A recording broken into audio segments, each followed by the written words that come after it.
Good afternoon, everybody. You are listening to Lake Stevens Vikings varsity baseball here at Bannerwood Park in Bellevue, Washington, home of the Seattle University Redhawks, as the Vikings play as the road team against the Bellevue Wolverines. Both teams coming off games yesterday. The Vikings beating the Edmonds Woodway Warriors on the road 8-7, while the Bellevue Wolverines got their first win of the season against the Federal Way Eagles, beating them by a score of 5-0. It's currently 73 degrees for a 7 p.m. start here in Bellevue. The starting pitcher for the Lake Stevens Vikings will be Devin McWaters, who will play as the starting catcher. Count starts at 0-1. Tanaka the pitch. Hard hit ball. This one going to the left. Back goes the left fielder, Decker Meckham, and it goes over his head to the warning track. Zelasco goes to second base, and Hunter Zelasco will start off with a leadoff. My mistake, a one-out double in the top of the first inning. And the 0-1 fly ball, that is a blooper that will land fair in left field. Zelasco is going to score. It'll be an RBI bloop single by Theron Perkins. Lake Stevens starts off with a 1-0 lead. Kinko 3A tournament, the 1-1. Chopper, this one getting off the glove of Trent Gertz, who touches the third base bag. And that will be the second out of the top of the first. A run will score. It'll be an RBI fielder's choice, both Cameron Austin. A foul ball. But then the throw is not in time to third to try and get Tanner.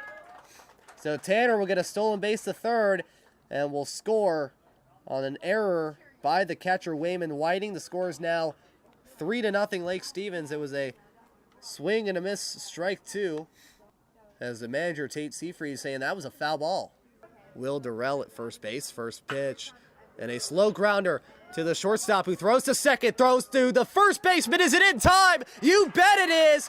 It's a 6-4-3 double play to end the bottom of the second inning for the Mariners. Marco Gonzalez. That is a balk by the pitcher, Decker Meckham. Trey is going to score. Tanner's going to third. Hunter's going to second. Sounds all too familiar. The third run this year that is scored on a balk. The first time in a couple of games. Tanner's now at third. Hunter's now at second. 2-1. Hard hit line shot. Gets into the hole in left field. Looked like it was going to be caught by Trent Gertz, but he backs out of it. It'll be an RBI single by Aaron Lampinen. And the score is now 5-0.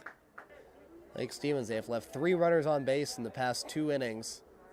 Fly ball. This one going into center field. That will fall. Theron's going to score. Cameron's going to score as well. Alex Peterson, his first varsity hit, results in 2 more runs on the board. A 2-run single to center field by Alex Peterson. The Vikings now lead 7-4.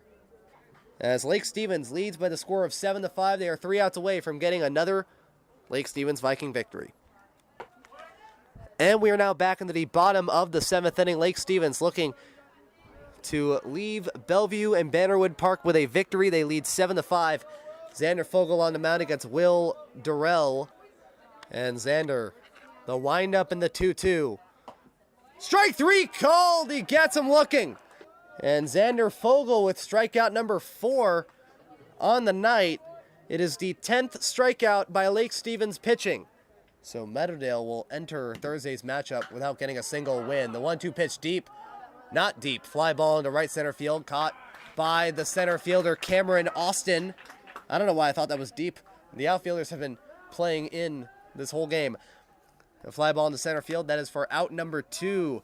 Bellevue's last hope relies on the designated hitter, Thomas Bennett. And Xander, the windup and the 1-2. Strike 3 called. This one belongs to the Lake Stevens Vikings. Strikeout number 5 for Xander Fogel. Does an amazing job in relief. And the final score from Bannerwood Park in Bellevue. The Lake Stevens Vikings 7. The Bellevue Wolverines 5. No runs, no hits, no errors. Nobody left on.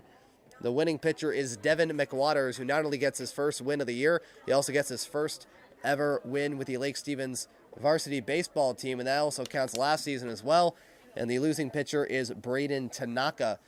Lake Stevens moving up to 4 wins and 1 loss. Bellevue down to 1 win and 5 losses. Lake Stevens, they'll play the Meadowdale Mavericks, who are still searching for their first win of the year, at 0-2. on Thursday, March 21st at Lake Stevens High School, while the Bellevue Wolverines will play their next game on Friday, March 23rd against the Mountain View Thunder on the road down in Vancouver, and then play another game after that against Battleground, also around that area in Vancouver. So, once again, at 9:37 p.m. from Bannerwood Park in Bellevue, Washington. The final score is Lake Stevens 7, Bellevue 5. My name is Payne Patchett, and you have been listening to Lake Stevens Vikings Varsity Baseball.